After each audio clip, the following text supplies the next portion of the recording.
tinatago ka ba, ha? Wala akong tinatago. Aray, ano pa nasasaktan na ba? Kung wala kang tinatago, kung ba't hindi ka makasagot sa akin ng diretso? Nasaan ka? Sino kasama mo?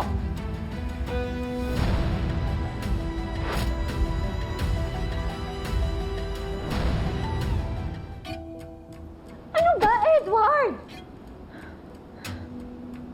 Ganito kasi yon. I was the first one to arrive sa spa nung tinawagan mo ko. I honestly thought na si Lalay nandun sa kabilang room lang.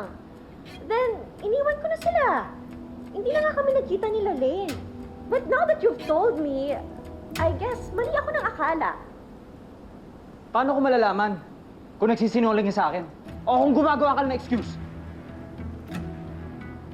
Pinapalabas mo ba na sinungaling ako? Bakit? Kailangan ko bang i-report sa'yo ang bawat galaw ko? Teka, lagi ka rin namang umaalis, di ba? Akala mo hindi ko napapansin? Lagi kang may ka-meeting? Lagi kang may ka-dinner? Lagi kang umaalis na hindi malinaw kung saan? Sino ba talagang kinikita mo, Edward?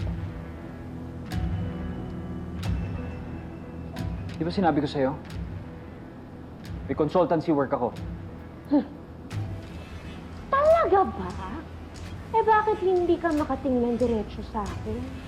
Gusto mo ba? Hingan din kita ng report ng bawat kilos mo sa labas ng bahay na to. See?